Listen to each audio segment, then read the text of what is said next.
I don't know about your experience, but Passover this year just hasn't felt as celebratory.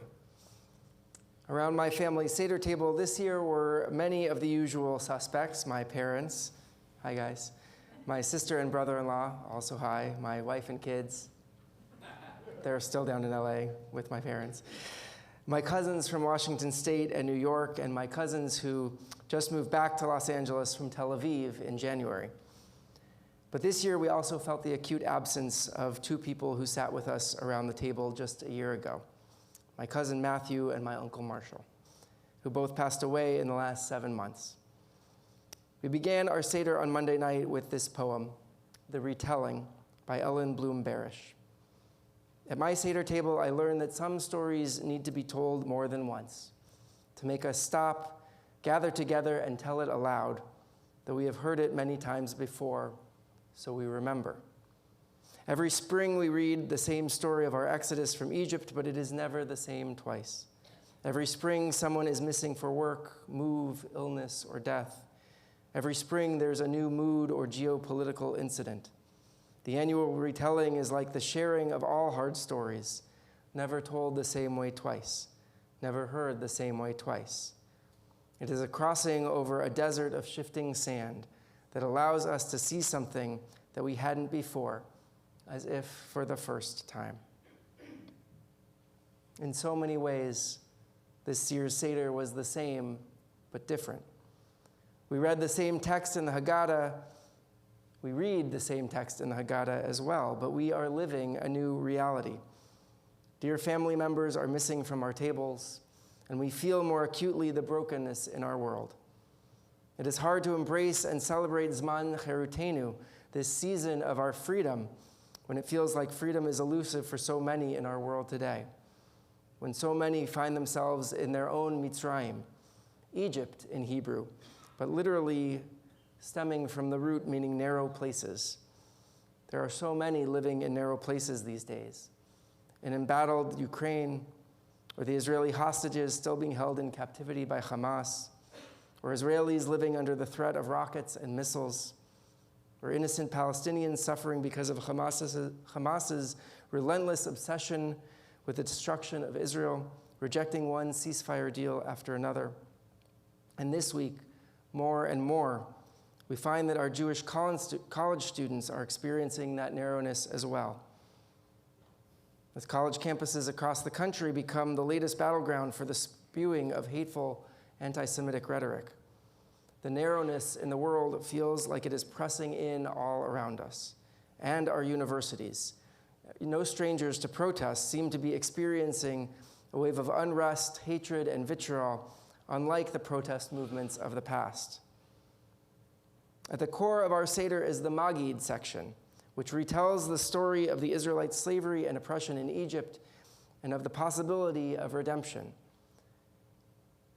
It is centered on and begins with the 4 questions that we all know and love, asked by the youngest member of the Seder. But towards the end of this section, we read, "In every generation, one is obligated to see oneself as one who personally went out from Egypt. Just as it says, you shall tell your child on that very day, it is because of this that God did for me when I went out from Egypt. Not only were our ancestors redeemed by the Holy One, but even we were redeemed with them. Just as it says, God took us out from there in order to bring us and to give us the land God swore to our ancestors."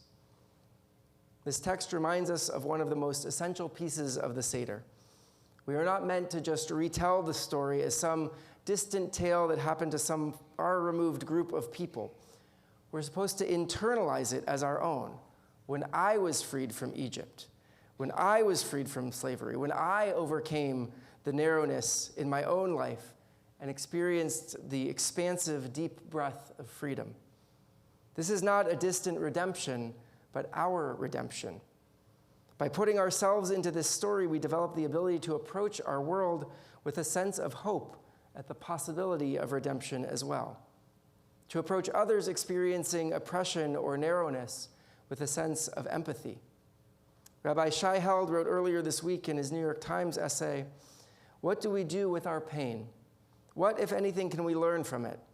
The Bible offers a startling and potentially transformative response. Let your memory teach you empathy, and your suffering teach you love. It is critical to remember the Exodus precisely at moments of horror and pain, because it is the ultimate reminder that the present moment need not be the final stage of history. The status quo, no matter how intransigent, can and must be overturned. Further, says Rabbi Held, we are meant not just to remember our suffering, but also to grow in empathy as a result.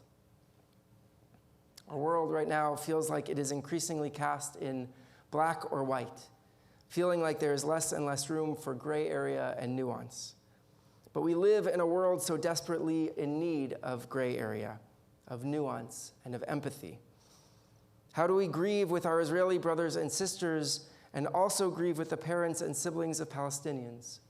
How do we ardently support and affirm Israel's right to exist, to self-determination, to self-defense, while praying for an end to the ongoing cycle of violence? How do we demand the safe return of the hostages while not allowing ourselves to see all Palestinians as monsters? How do we support our Jewish college students and Jewish young adults, some of whom are at the receiving end of the hate being spewed on so many of our campuses today, but some of whom might not align with our values around support for Israel either? Earlier this week, I came across this post by Rabbi Aaron Brusso that offers one possible path forward. He says, I will be thinking a lot this year about the fifth child, the one who tries to hold complexity, the one who does not want to let go of their heritage and loyalties and also wants to understand and sympathize with the pain of others, even the pain caused to others by those to whom she feels loyalty. The child who opens her mouth and nothing comes out because the cry of love for her people's suffering is stuck, wedged in her throat, against the cry of empathy for the suffering of others. She is the daughter of Pharaoh caring for an Israelite baby, and Abraham watching Hagar disappear with her son into the wilderness. She holds this all in her heart as she walks past the cries from the different camps of encampments for freedom, justice. She wants to love her neighbor and the stranger, but neither are interested in loving her. She has no camp amongst the encampments. She went to university so she could make space in her mind between the certainties and grow intellectually, to build rooms in her heart to grow emotionally. Instead, she found camps on campus.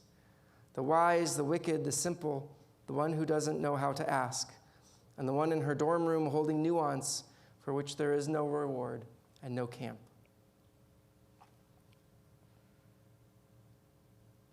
These 4 years of college are meant to be years of self-exploration, of discovery, of figuring out who I am and who I want to be in the world.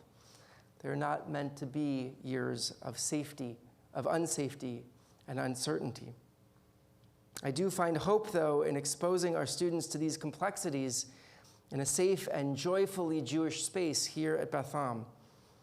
Here at Beth Am, and from what I'm hearing from colleagues at Hillel's on campuses across the country, we are creating not just a safe space to be Jewish, but a space to be proudly, complexly, diversely Jewish, a space to engage and grapple with big questions, to explore the complexities of our relationship with Israel, to celebrate together and support each other through all of the fear and uncertainty and chaos and hatred in the world, to scour our tradition to find the stories and sources of how our people have found hope through the darkest, most difficult times in our history. And there is hope to be found. It is there in our Haggadah as we reenact our exodus from slavery to freedom. It's a reminder that whatever narrow, restrictive, oppressive place we might find ourselves in this year, next year, the possibility of redemption and expansive freedom remains. Historian Yuval Harari, in his book *Sapiens: A Brief History of Humankind*, argues that one of the distinguishing features that moved the evolution of early Homo sapiens forward was their unique ability to imagine and articulate a vision of a world that could be drastically different from the reality of today. It creates the possibility of beginning to work together towards bringing that vision about. In a moment that sometimes feels like we're powerless, we can reach out to those we love. We can reach out to our college students, to remind them that we love them, we're proud of them, and we support them. And we're telling our story and owning our story, which, yes, is the same every year, but which also embraces the myriad ways in which each of us are different each year. We not only cling to that hope, but are called to be active partners in carrying that hope out into our world. Shabbat Shalom and Chag Pesach Sameach.